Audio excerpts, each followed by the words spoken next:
Me llamo Robin Helburg, soy presidenta de Fereal, y es un placer estar con ustedes hoy. En esta presentación, repasaremos las conclusiones del reciente informe oficial de Ferealt y las afecciones posteriores a la COVID-19, con especial énfasis en diagnósticos comunes entre pacientes que se recuperaron de la COVID-19. Ferealt es una organización nacional independiente sin fines de lucro cuya misión es garantizar la imparcialidad e integridad de la información sobre seguro médico. Surgimos a partir de la necesidad a nivel nacional de contar con una fuente de datos integrales estandarizados y confiables para ayudar a las partes interesadas a relajarse y tener confianza en la información presentada. Para lograr eso, contamos con la más grande recopilación de reclamaciones de seguros privados del país, y somos cautos administradores de esos datos. Ahora tenemos más de 34.000 millones de reclamaciones de seguros privados desde 2002 hasta el presente, y recibimos más de 2.000 millones de reclamaciones nuevas al año. Los datos suelen recibirse mensualmente de parte de unos 16 pagadores nacionales y regionales y terceros administradores, y reflejan datos de autoseguro y cobertura total de seguro. Debido a la amplitud de nuestra recopilación de datos, junto con nuestra independencia, muchas agencias federales se han comunicado con Ferealt para recibir asistencia con diversos programas e iniciativas. Por ejemplo, proporcionamos datos a la Oficina de Estadísticas Laborales de los CEU para ayudar con el desarrollo de índices médicos mensuales. Somos una fuente aprobada para MedPAC, también conocida como la Comisión Asesora de Pagos de Medicare, para ayudarlos con sus presentaciones ante el Congreso, a demostrar variaciones entre los programas comerciales y los de Medicare. Además de nuestro trabajo con muchos funcionarios y agencias federales, brindamos apoyo amplio e imparcial a estados que sirven como referencias oficiales, y estatutos y reglamentaciones, además de brindar a los estados datos analíticos con aportes sagaces sobre su sistema de atención médica. Lo cual es prueba de cómo nuestros datos son la base de políticas públicas e intervenciones en materia de salud pública.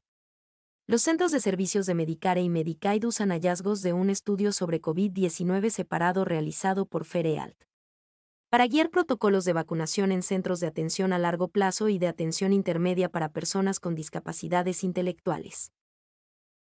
Ahora prestemos atención a los datos de nuestro último informe oficial sobre afecciones posteriores a la COVID.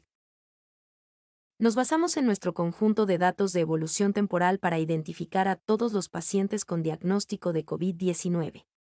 El periodo del estudio va de febrero de 2020 a febrero de 2021. En febrero y marzo de 2020, todavía no se usaba un código de diagnóstico oficial para la COVID en los Estados Unidos. En consecuencia, usamos B97.29, que era un código usado en este momento para la COVID-19 según la Guía de los Centros para el Control y la Prevención de Enfermedades. A partir de abril de 2020, los puestos y centros identifican a los pacientes con el código de diagnóstico U07.1, el código para la COVID-19. Aproximadamente, 2,3 millones de pacientes fueron identificados en un inicio con esta metodología, y cada paciente recibió una fecha de referencia de COVID-19, correspondiente a la primera fecha en que se le diagnosticó la afección.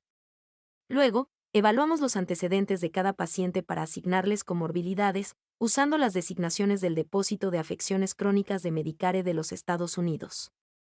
Una vez que se establecieron las comorbilidades, eliminamos todos los pacientes con afecciones que posiblemente pudieran ser factores de confusión en el análisis posterior a la COVID. Esas afecciones incluyeron cáncer, enfermedad renal crónica, COVID, fibrosis quística, hepatitis viral, VIH y VIH-Sida, enfermedad hepática, anomalías congénitas del sistema nervioso y accidente cerebrovascular. Al excluir esas personas, quedan 1,96 millones de pacientes en la cohorte del estudio. Una vez que se estableció la cohorte, categorizamos cada uno de los pacientes en uno de 4 grupos. Sin embargo, para esta presentación, hablaremos solo de 3 de esas categorías, eliminamos la cuarta, que era pérdida del gusto o el olfato.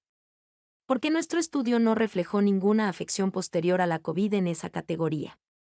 Hoy quisimos concentrarnos en las personas y categorías que sí registraron una nueva afección posterior a la COVID tras su diagnóstico. Pacientes hospitalizados que tuvieron que ser hospitalizados con diagnóstico de COVID-19. Esos pacientes incluyeron tanto a los que ingresaron a la UCI como a los que estuvieron hospitalizados, pero no fueron ingresados a la UCI. Los pacientes sintomáticos con los pacientes que no fueron hospitalizados, pero tuvieron síntomas alrededor de la fecha de referencia que pudieron estar asociados con COVID, como sinusitis o tos, los pacientes asintomáticos con los que no cumplieron ninguno de estos criterios en otras categorías. No obstante, debo señalar que usamos datos de reclamaciones, y los pacientes que se consideran asintomáticos nunca hicieron una reclamación fuera del diagnóstico de COVID-19 mientras duró su afección. Es posible que hayan tenido síntomas pero que no hayan contactado a su médico por los síntomas y, por lo tanto, no aparecen con síntomas en nuestro repositorio. Cada uno de esos pacientes fue evaluado para determinar 38 afecciones de diagnóstico que habían sido identificadas, mediante revisión bibliográfica, así como análisis de datos, 30 días o más después de su fecha de referencia de COVID. También excluimos a todos los pacientes con cualquiera de esas afecciones 30 días o más antes de la fecha de referencia de COVID-19. Por ejemplo, un paciente con un diagnóstico de malestar y fatiga el 31 de diciembre de 2019, un diagnóstico de COVID en febrero de 2020, y luego otro diagnóstico de malestar y fatiga en junio de 2020 no se consideraría en la cohorte de malestar y fatiga posteriores a la COVID. El objetivo de nuestro estudio de observación fue presentar información descriptiva y correlaciones de afecciones posteriores a la COVID entre los pacientes que contrajeron COVID-19.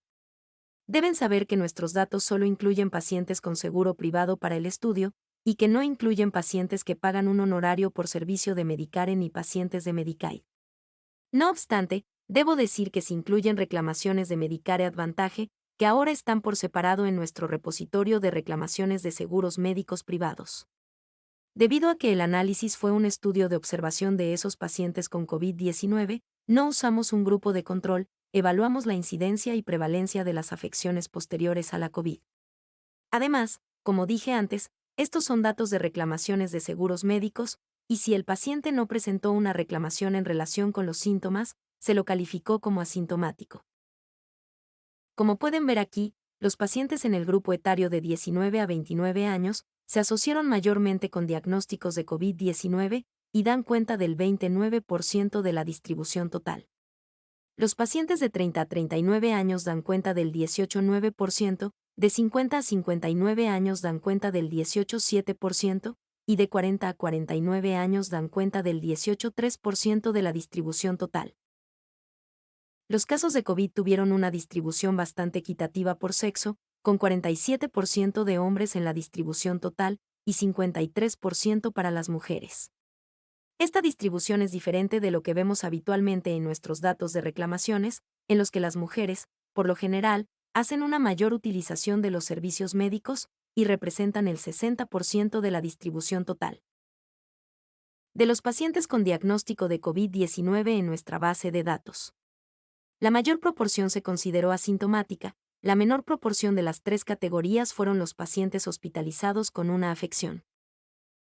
En casi todos los grupos etarios, los pacientes con COVID-19 tuvieron más probabilidades de ser considerados asintomáticos y sintomáticos, excepto aquellos pacientes de más 70 años. Los pacientes pediátricos tuvieron la distribución más pronunciada, con 62,6% de esa población de pacientes que no hicieron una reclamación por algún síntoma asociado con la COVID-19. Y solo 35,5% hizo reclamaciones por síntomas. La proporción de progreso de las hospitalizaciones en cada grupo etario de la población pediátrica fue que 1% de los pacientes fueron hospitalizados, frente a pacientes de más de 70 años, entre los que el 15,6% fue hospitalizado. Esta gráfica muestra las categorías por cada mes durante 2020 durante la pandemia. Algo que no sorprende es que en febrero y marzo de 2020. Al inicio de la pandemia en los Estados Unidos, los pacientes sintomáticos superan en número a los asintomáticos, ya que en ese momento la realización de pruebas no estaba tan difundida, y a la mayoría de los pacientes durante ese periodo se le diagnosticó COVID-19.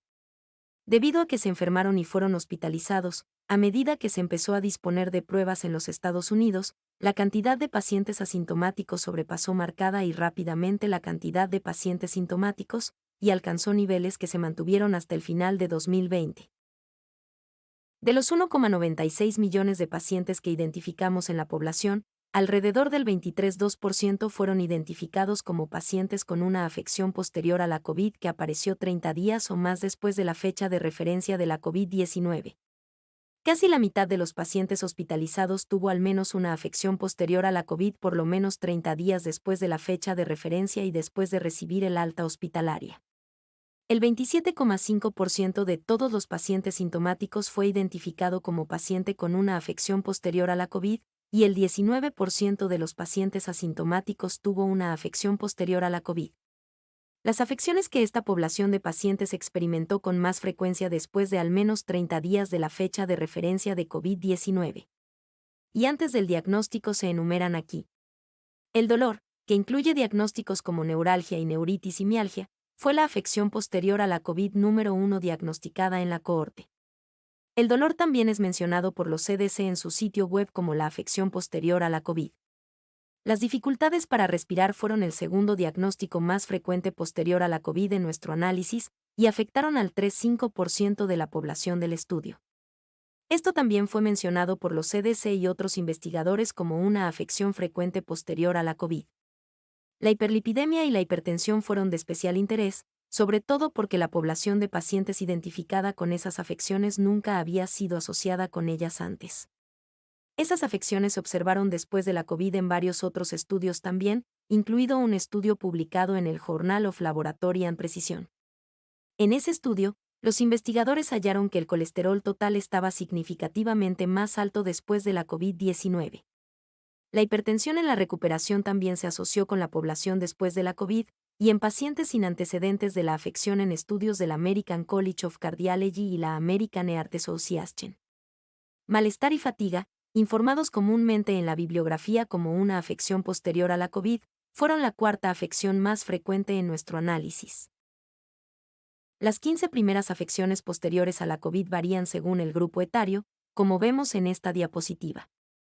Si bien el dolor es el síntoma informado con más frecuencia después de la COVID en todos los grupos etarios, la ansiedad es la segunda afección más frecuente entre los 19 y los 29 años, mientras que es la cuarta entre pacientes pediátricos y de 30 a 39 años. Los problemas intestinales son la tercera más frecuente en los pacientes pediátricos, pero la número 11 entre pacientes de 40 a 49 años. De las afecciones posteriores a la COVID evaluadas, la mayoría se asoció con mujeres en comparación con los hombres. No obstante, dicho esto, hubo 12 afecciones, incluida la muerte después de los 30 días, que se asociaron más con hombres que con mujeres. Enfermedad cardíaca, insuficiencia renal, trastornos de tics e inflamación cardíaca estuvieron entre las de la lista. Problemas tiroideos, depresión y migrañas y cefaleas, entre otras, fueron las asociadas con mayor frecuencia a mujeres, donde éstas dieron cuenta de 60 a 70% de la distribución. La evidencia de nuestros datos muestra 3 afecciones posteriores a la COVID que tuvieron una distribución casi igual entre hombres y mujeres. Los trastornos del sueño, que incluyen insomnio, hipersomnia y apnea del sueño, tuvieron una distribución casi igual, con pequeñas diferencias asociadas con reclamaciones en las que se desconocía el sexo. Anomalías en pruebas de órganos, que incluyen diagnósticos de resultados hepáticos con anomalías, diagnósticos de resultados con anomalías en pruebas cardíacas y diagnósticos de resultados con anomalías en pruebas renales tuvieron una distribución casi igual entre hombres y mujeres. La pérdida de la audición también se halló en forma relativamente equitativa entre los sexos, con 51,1% de las mujeres asociadas con estos diagnósticos y 48,9% de los diagnósticos asociados con hombres.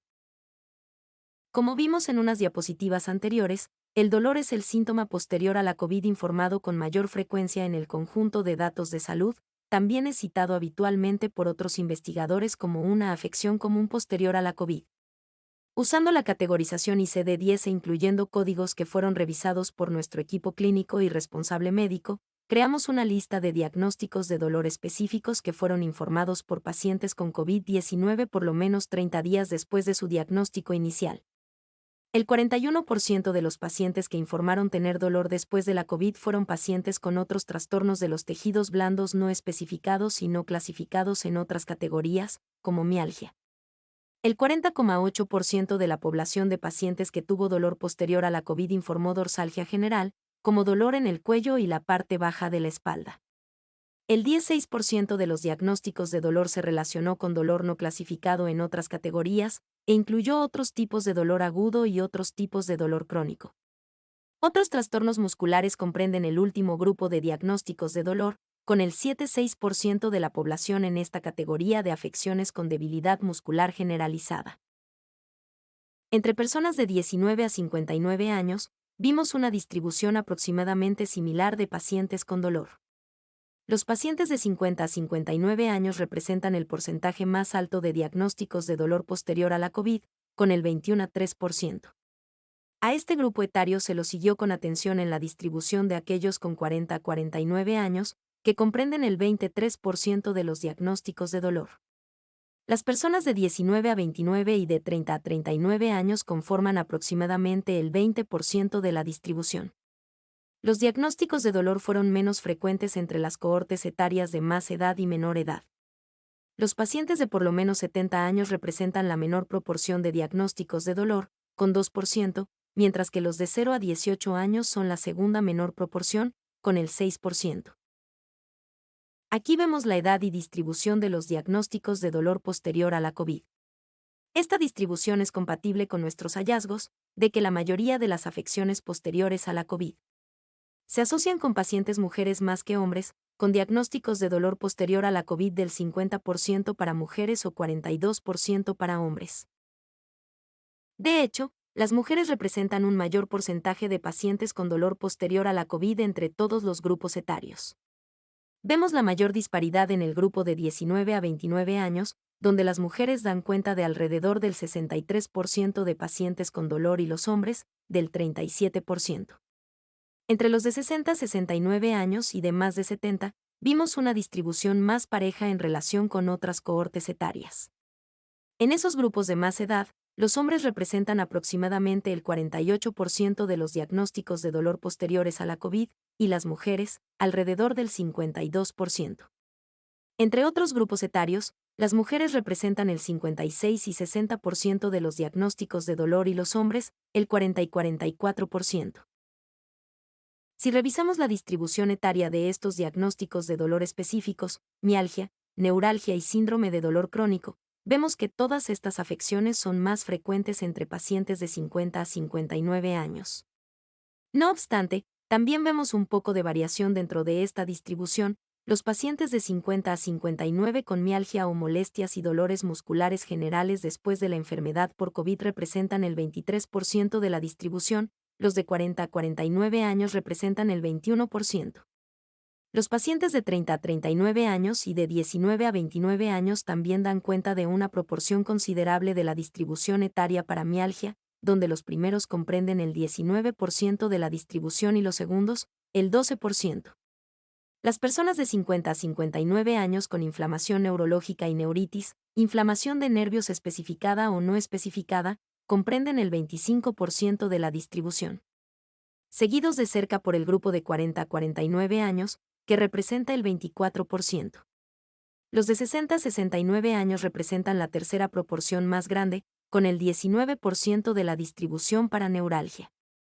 Los de 50 a 59 años representan una composición considerable de las líneas de síndrome de dolor crónico, con el 32% de la distribución. El síndrome de dolor crónico, que se refiere a dolor que dura semanas, a veces, años, también es la única afección en la cual los pacientes de 40 a 49 años no representan la segunda mayor proporción. Esta es la de los pacientes de 60 a 69 años, que comprenden el 23% de la distribución. Las líneas claras de todas estas afecciones se asocian más con las mujeres que con los hombres. La mialgia tiene la mayor distribución asociada con las mujeres, con 65%, seguida de cerca por neuralgia en neuritis no especificada, donde las mujeres comprenden el 64%.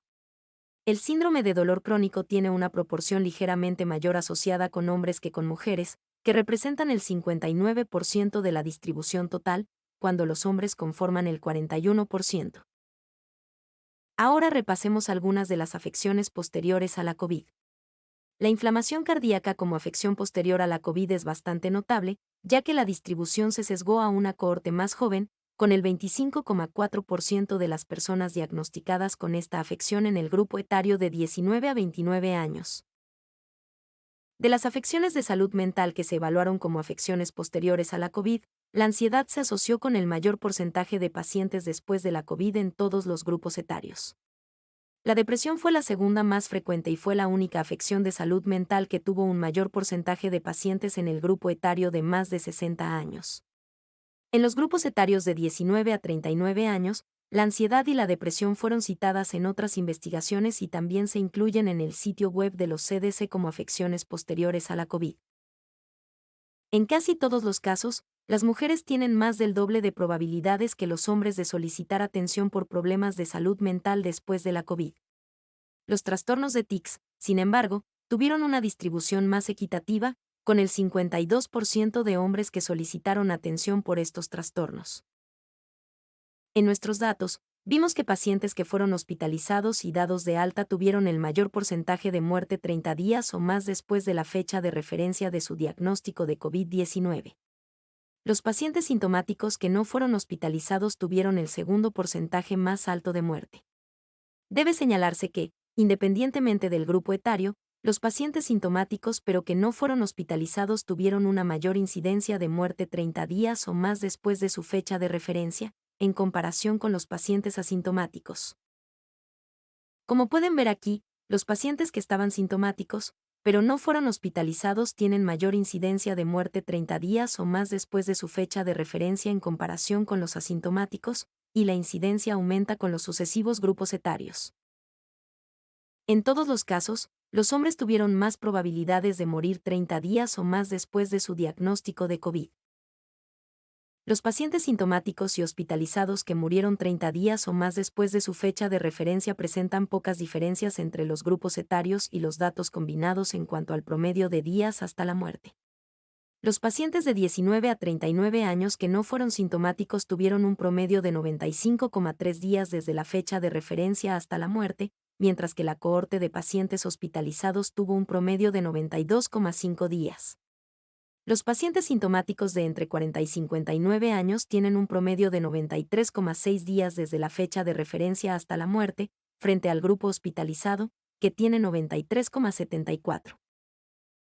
Gracias por el privilegio de dejarme compartir estos hallazgos con ustedes y por su interés en este tema fundamental.